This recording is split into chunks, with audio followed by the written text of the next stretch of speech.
এ নবী সুলাইমান আলাইহিস সালাম হঠাৎ করে ডাক দিয়ে বললেন ওয়া হুশিরা লি সুলাইমান জুনুদুহু মিনাল জিন্নি ওয়াল ইনসি ওয়াত তায়রি ফাহুম ইউজাউন।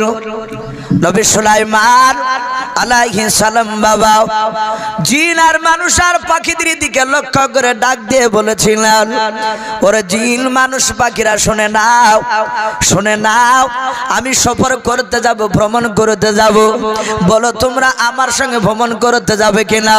আল্লাহর নবী সুলাইমান আলাইহিস সালামের আওয়াজ শুনে জিন আর মানুষ আর পাখিরাও তারা ডাক দিয়ে বলেছিল নবী সুলাইমান আপনি যেই দিকে নিয়ে যাবেন সেই দিকে আমরা যেতে রাজি আছি।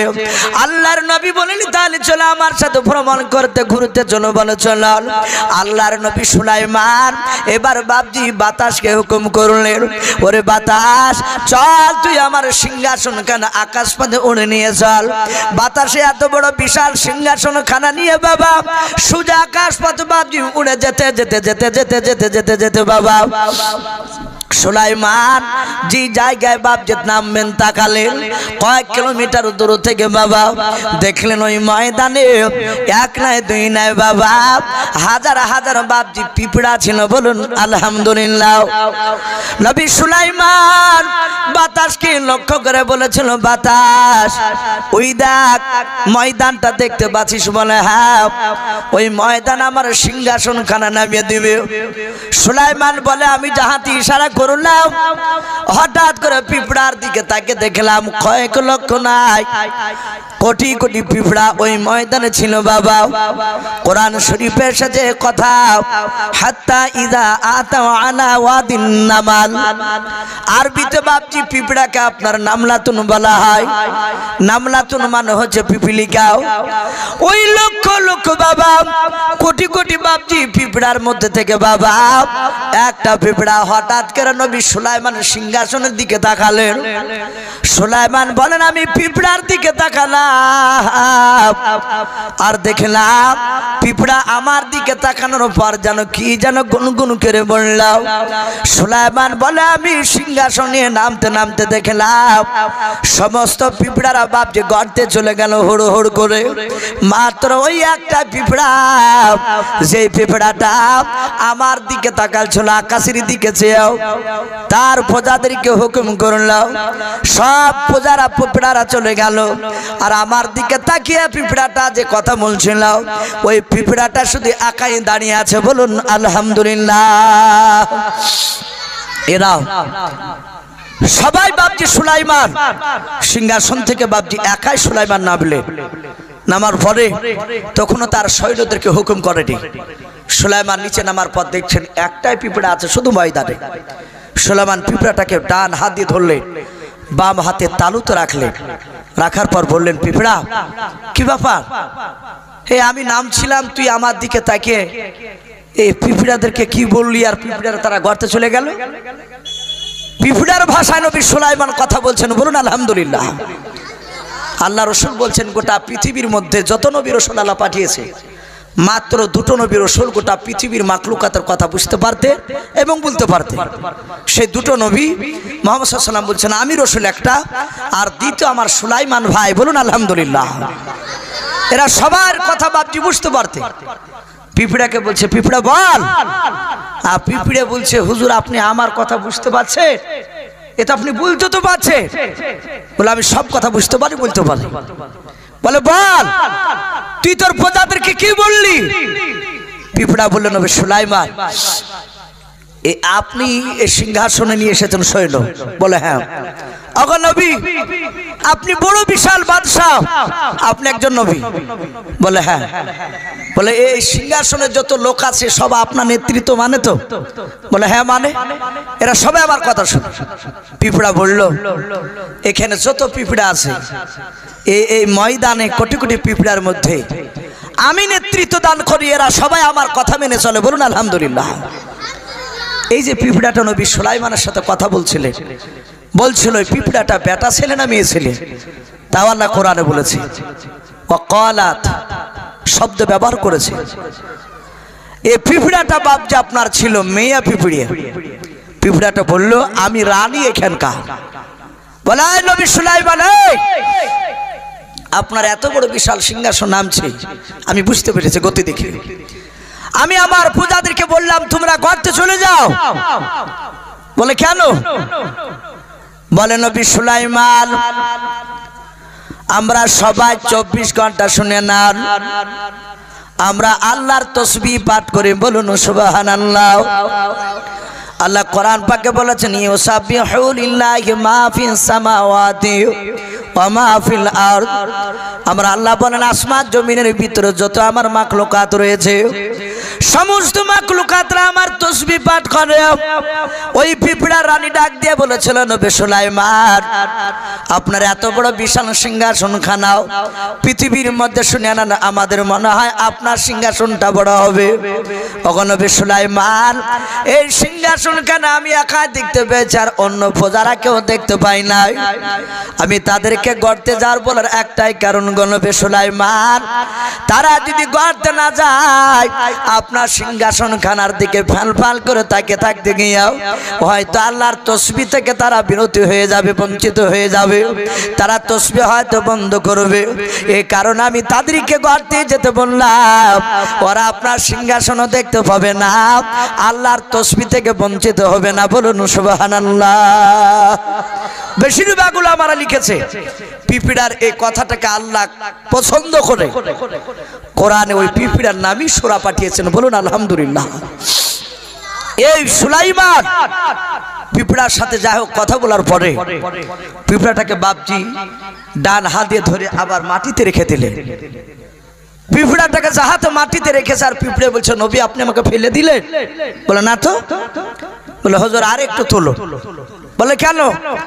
বলে আপনি আমাদের দেশের মেহমান। বলুন আলহামদুলিল্লাহ। নবী সুলাইমান তুললে বলে বল। পিঁপড়া রানী বলছেন হুজুর আপনি তো নবী, আমি চিনতে পেরেছি আপনাকে, আপনি আমার দেশে যখন ঘুরতে চলে এসেছে, হে নবী সুলাইমান একটু দয়া করে আমার তরফ থেকে আপনাকে দাওয়াত দেওয়া হয়েছে, আপনি আমার দাওয়াতকে গ্রহণ করুন, আপনি মেহমানদারি করুন।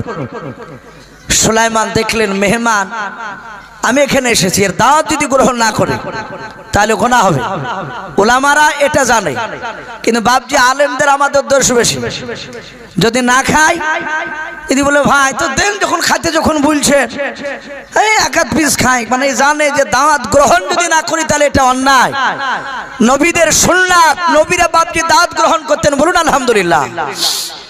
যদি তা না হতো মুহাম্মদ সাল্লাল্লাহু আলাইহি ওয়াসাল্লাম ইহুদির বাড়িতে বিষ মাখানো গোছ খেতে যেতেন না। দাওয়াত নবীকে এক ইহুদির মেয়ে সে ছাগল জবাই করে গোশতে বিষ মাখে নবীকে দাওয়াত দিতে গিয়েছে। নবী খেয়ে নিয়েছিলেন। নবীর এক সাহাবী ইন্তেকাল করেছিল। নবী জাহাতে গিলতে গিয়েছিলেন, গিলে নিয়েছেন, আর ওই সময়তে জিবরিল বলছেন হুজুর আপনি এখনই ভূমি করে ফেলে দেন। কেতাবে লিখেছে নবীর ওই বিষের ক্রিয়া মওতের সময়তে বাপজি দেখা দিয়েছিল। এই জন্য বিশ্ব নবী শহীদের মর্যাদা পেয়েছিলেন। বলুন আলহামদুলিল্লাহ। ভাই আমার বলার উদ্দেশ্যে দাওয়াত গ্রহণ করলে আপনাকে খেতে হবে, কিন্তু আমাদের দেশে অনেক প্রথা আছে অনেক খারাপ। বড় লোক দাওয়াত দিলে গ্রহণ করি, একটা গরিব যদি দাওয়াত দেয় আমরা কবুল করতে চাইনি। যার বাড়িতে তো বসারই জায়গা না চাঙ্গা, ওর কাছে খাইতে যাওয়া মানে আমার ছোট করা হবে আমাকে, এটা অন্যায়। নবী সুলাইমান বলল আমি তোমার দাওয়াতকে গ্রহণ করতে পারি, কিন্তু আমি একাই নয়। বলে কে? বলে ওই দেখ 6 লক্ষ সৈন্য আছে সিংহাসনে, জিন আর মানুষ, আর ওই যে লাখ লাখ পাখি ওপরে ডানা মিলে দাঁড়িয়ে আছে। পিঁপড়া রানী বলে হুজুর সবারই দাওয়াত থাকলো। বলুন আলহামদুলিল্লাহ। সুলাইমান উনি মুচকি মুচকি হাসছে। কোরআন শরীফে এসেছে ফাতাবাসসামা শব্দটা এসেছে জহিকা মিন কওলিনা কি বলে একটা শব্দ আছে কোরআন শরীফে, সূরাতুন নাবালে।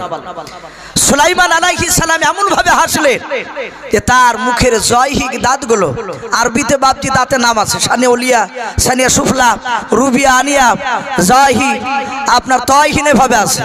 ওই যে সামনেকার বড় বড় দাঁত দুটিয়া আমরা অনেকে হাড়িয়া দাঁত বলি, কুদাল দাঁত বলি, ওই দাঁত দুটাকে বাপজি আরবিতে সানিয়া উলিয়া বলা হয়, ওপরকার বড় দাঁত দুটাকে, আর নিচকার দাঁত দুটাকে বাপজি সানিয়া সুফলা বলা হয়। তো ওই দাঁত নবী সুলাইমানের জৈহিক দাঁতগুলো, মাড়ির দাঁতগুলো বেরিয়ে গেল। মানে উনি হাসছেন যে পিঁপড়াতে কি খাওয়াবে। সুলাইমান বললেন আমি রাজি আছি, দেখি কি খাওয়াই। পিপিলিকা বাপজি আপনার ভিতরে চলে গেল।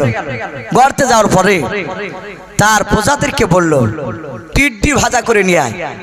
টিড্ডি টিড্ডি বাপজি আমরা অনেকেই জানি না হয়তো, কিন্তু আমরা শুনেছি, আমাদের হুজুরা বুঝিয়েছেন আমাদেরকে। ওই ধানের ভিয়ে দেখেন এক ধরনের মোটা ফড়িং থাকে, উটের মতো লম্বা, খুব বেশি দূর উড়িয়ে যেতে পারে না, সবুজ টাইপের, পঙ্গপাল, অনেকে বলে হাঁটু পানি, পঙ্গপাল। তো ওটাকে বাপজি কেউ বলেছেন টিড্ডি, কেউ বলেছেন না ওটা টিড্ডি যদি না হয় ওই রকমই টিড্ডি। আমরা তো পোকা বলি, খাইনি, তো টিড্ডি খাওয়া যায়, হয় ওটা হোক নাহলে ওই রকমের। কয়েকটা টিড্ডি পিঁপড়েরা ভাজা করে খানচাতে নিয়ে আসলেন। বলুন আলহামদুলিল্লাহ। আমার যে তাবলিগ ভাইরা খাই না বড় খানচাতে 4 জন 5 জন করে। এখন তাবলিগও ভাই একটু আপনার এই ডিজিটাল তাবলিগ কিছু হয়েছে ভাই, কিছু মনে করবেন না। একটা জায়গায় দেখছি তাবলিগ জামাত এসেছে, এসে বলছে ভাই আসেন খাইতে। 4 জনের খাবার করেছে, 3টে থালাতে সাজাইছে, আর ও বাড়ি ও ব্যাগ থেকে থালি বের করছে। ভাই আমার রুচে না, অথচ তাবলিগে এসেছি। তাহলে এটা তো নবীর সুন্নাহ জিন্দা হচ্ছে না। অথচ অনেক তাবলিগ ভাইকে দেখা যায় ছি দিলে পড়া দাঁত, পাগলা পাগলা ধরে নিয়ে যে বাপজি একই সঙ্গে বসে খাচ্ছি। বলুন আলহামদুলিল্লাহ। অনেকে দেখেছি, আমার মসজিদে তাবলিগ গিয়েছে।